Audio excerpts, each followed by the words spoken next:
Hello. Hmm. Wala akong virus, ma'am, ha?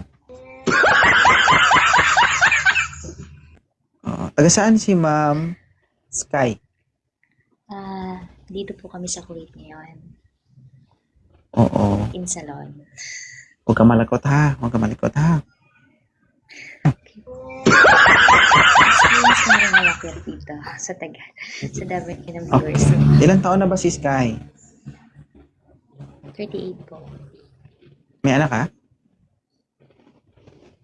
Yes po. Yung parang pinag-isipan mo. Mm-mm.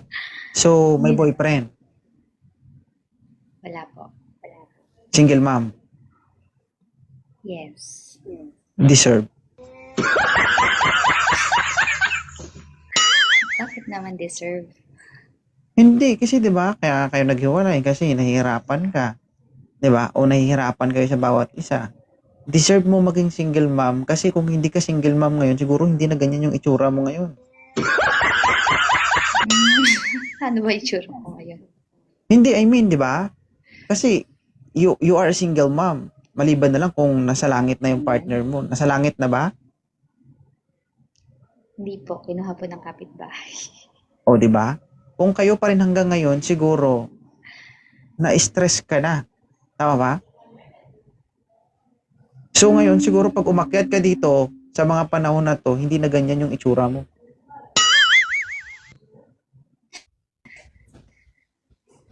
Tama naman po.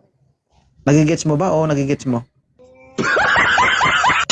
Nagigits ko. Wala naman na ibang choice.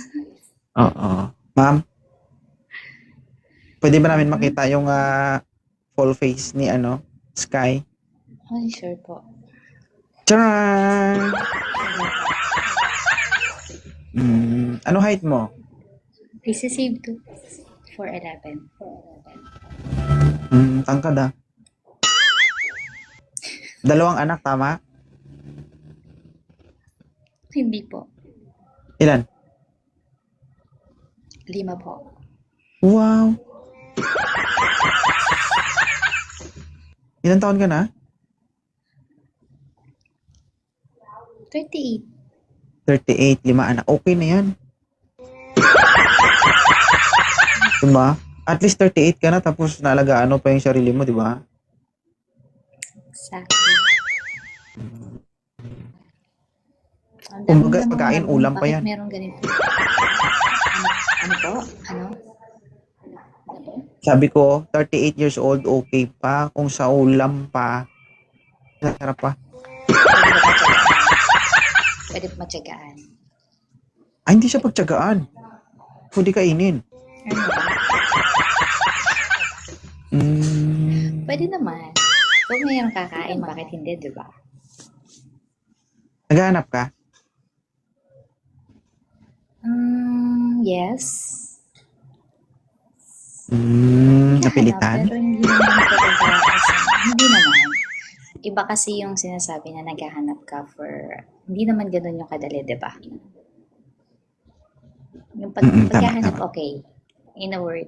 Pero yung magiging Okay, saan partner, naghahanap po si ma'am, guys, ha? 5 lang naman ang anak ko. Sino ang very brave na kausapin No. si ma'am?